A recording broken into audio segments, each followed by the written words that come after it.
Hi guys, gusto ko lang i-share yung mga kuha ko kanina na nasa Makati ako.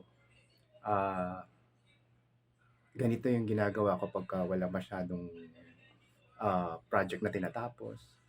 So, I go out, my camera is with me, and I take pictures. So, itong mga papakita ko sana magustuhan nyo.